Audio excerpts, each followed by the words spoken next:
deklarasi capres ke deklarasi capres. Oh iya, dalam seminggu ini setidaknya ada 3 tokoh yang dideklarasikan oleh relawan.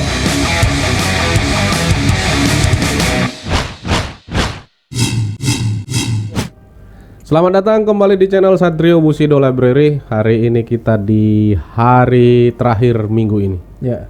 2 hari lagi kita masuk November. Iya. Iya kan? 2 hari lagi atau 3 hari lagi? 2 hari lagi 2 kan? hari lagi. Besok 31 kan? Besok 31. Cuaca sangat tidak jelas. Di luar hujan terus. Oke, hari ini kita mau bahas tentang capres. Deklarasi capres ke deklarasi capres. Oh iya, dalam seminggu ini setidaknya ada 3 tokoh yang dideklarasikan oleh relawan untuk capres 2024. Ini menariknya, orang banyak bersemangat atau relawan banyak bersemangat mencapreskan. Iya. Tapi aturannya tidak bisa sembarangan jadi capres. Ya, itu. Ini nih yang aneh nih. Iya kan? Kalau kita catat dari beberapa nama yang muncul, ya sebelumnya ada Prabowo Subianto, oke lah dia orang partai ya. Kemudian ada Anies Baswedan, dia bukan orang partai juga. Ya. Nah kemudian yang berikutnya Erlangga Hartarto, orang partai. Tapi relawannya belum ada. Ini konteksnya kita bicarakan nih relawan yang sudah ngebet gitu. Iya. Terus kemudian ada dari kader-kader PDIP juga kan, kayak Ganjar gitu yang sudah rame kan. Relawannya rame. Partai itu makanya saya bilang banyak orang yang bersemangat mendeklarasikan diri sebagai relawan atau mendorong seorang tokoh untuk jadi capres, tapi aturannya tidak memungkinkan untuk sembarangan orang gitu. Dan apalagi dalam minggu ini nih. Iya, makanya dalam minggu ini yang paling rame relawan mendeklarasikan capres-capresnya.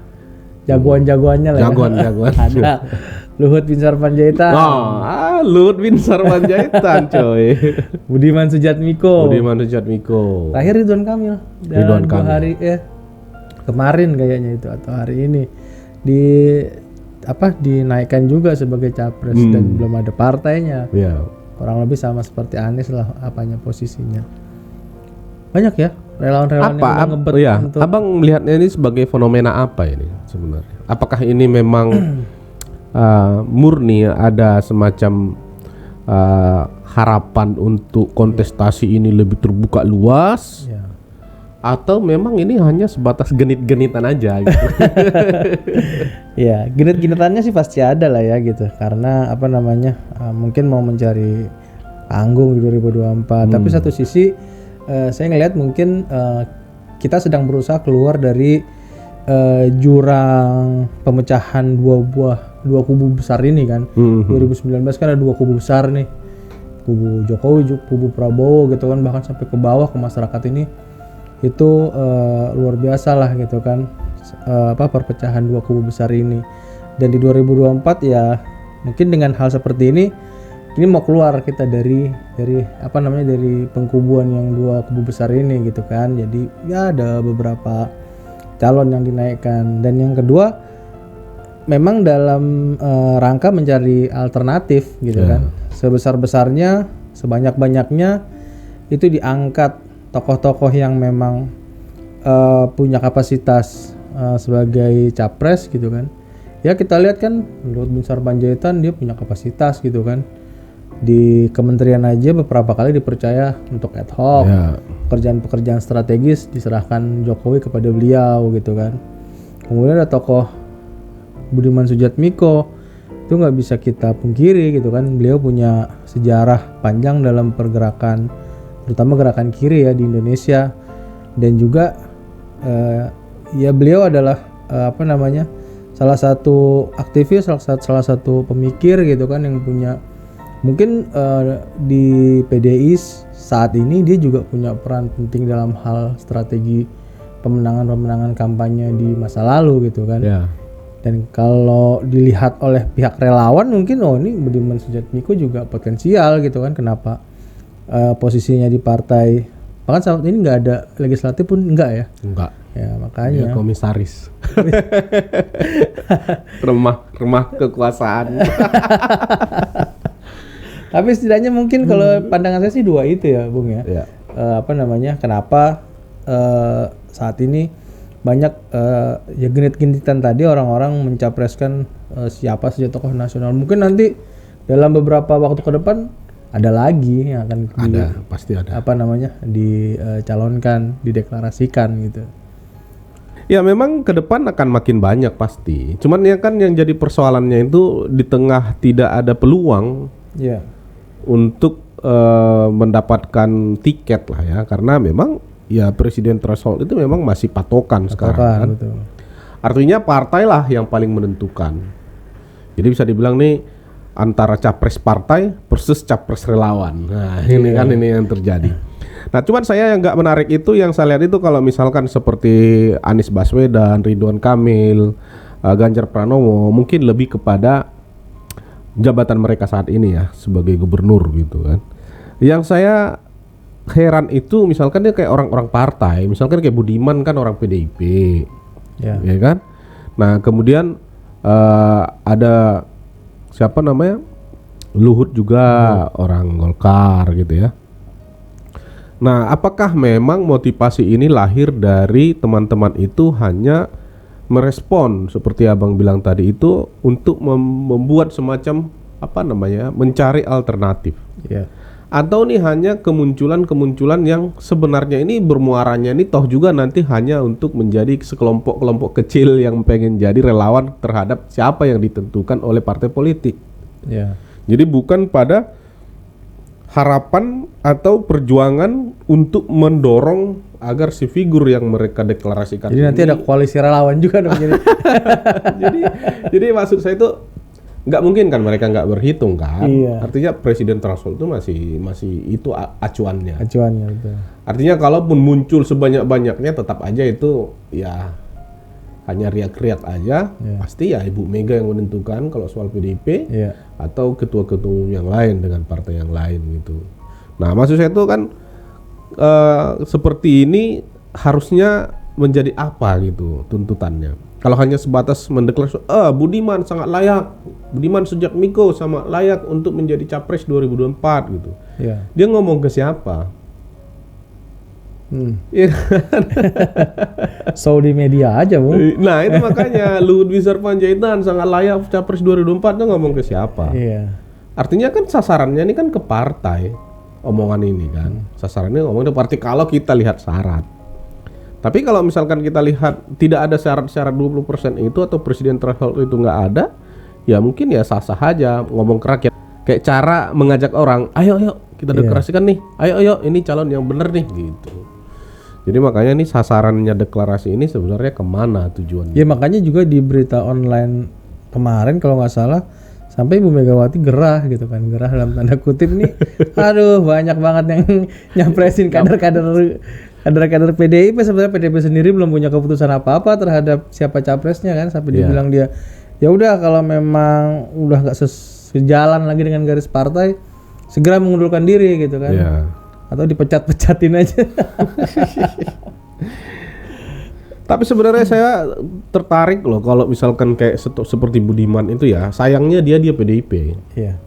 Dan tidak mungkin menurut saya ya, nggak tahu lah ya PDIP punya mekanisme sendiri, tapi kalau kita lihat dari sejarahnya PDIP, dia tidak mungkin lah ujuk-ujuk bisa mencalonkan Budiman sebagai capres ya. Tapi kalau misalkan dia tidak dari PDIP tadinya atau partai-partai yang lain misalkan, ya masih ada kemungkinan itu. Artinya lapisan di PDIP itu terlalu tebal untuk dia lewati kan, sampai ke lapisan atas gitu kan. Ringnya Kecuali misalkan seperti 99 dengan PRD, partai dia sendiri, kalau partai kecil masih punya wewenang lah untuk melakukan konsolidasi atau melakukan semacam koalisi dengan partai-partai yang lain, baik itu yang menengah maupun yang kecil, untuk mendorong kuota untuk pencapresan itu atau wapres misalkan. Tapi dalam kondisi sekarang menurutku itu Budiman tuh nggak mungkin aja itu terjadi gitu.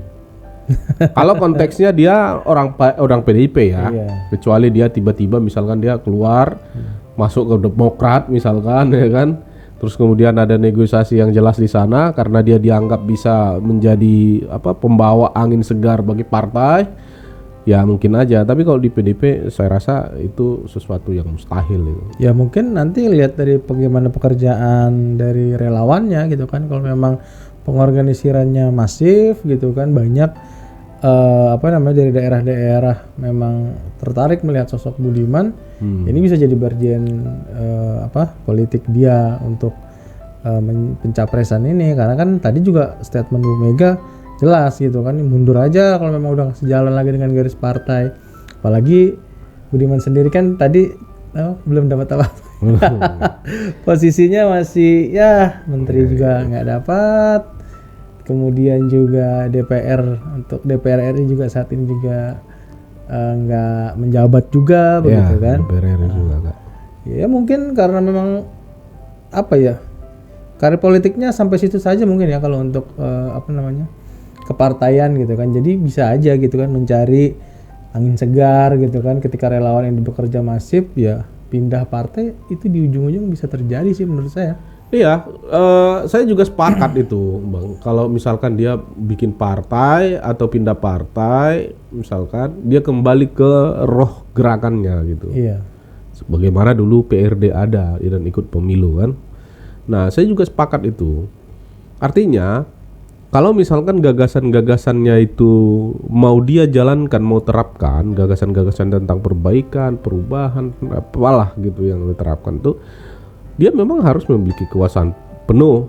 Artinya setidaknya dia masuk dalam level menteri lah setidaknya. Itu pun tidak menjamin juga.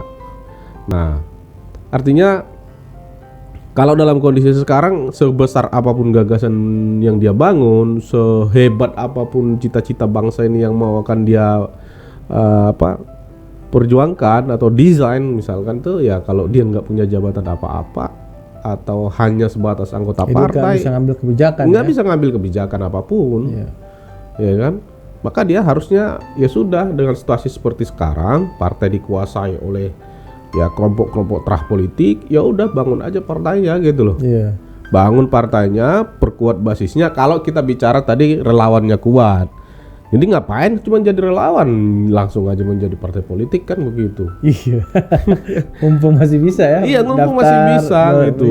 Setahun lagi masih bisa lah untuk nanti verifikasi gitu kan. Harusnya didorong ke sana kalau memang saya percaya peluang politiknya bagus. Iya, saya percaya kalau dia bisa melakukan itu dan memilih garis tegas posisinya di dalam situasi politik sekarang, di dalam elitisme partai sekarang, di dalam ya menguatnya oligarki sekarang, saya yakin pasti akan banyak prodem atau gerakan-gerakan buruh atau yang selama ini pernah bersentuhan dengan Budiman itu untuk kembali mengkondisikan diri untuk membangun satu blok politik tersendiri gitu, di luar dari situasi politik yang ada sekarang. Ya setidaknya nanti seperti Partai Buruh atau Prima ada teman lagi lah ya kan, yang di garis massa, yang beroposisi di pemerintahan begitu. Halo Bung. Oke, Bung Budiman. Lewat video ini mudah-mudahan semangat itu masih ada. Iya. Jangan semangat ngekor lagi ya kan. Wacana sudah cukup ya kan. Tindakan sekarang dan alat politiknya harus jelas. Mantap. Oke, terima kasih. Mungkin sampai di situ aja. Ya. Obrolan-obrolan kita ini. Mudah-mudahan nanti Budiman itu bisa mikir-mikir. Iya. Oke, langsung kita tutup, Pak. Sampai di sini dulu untuk podcast kita kali ini. Terima kasih. Salam. Cheers.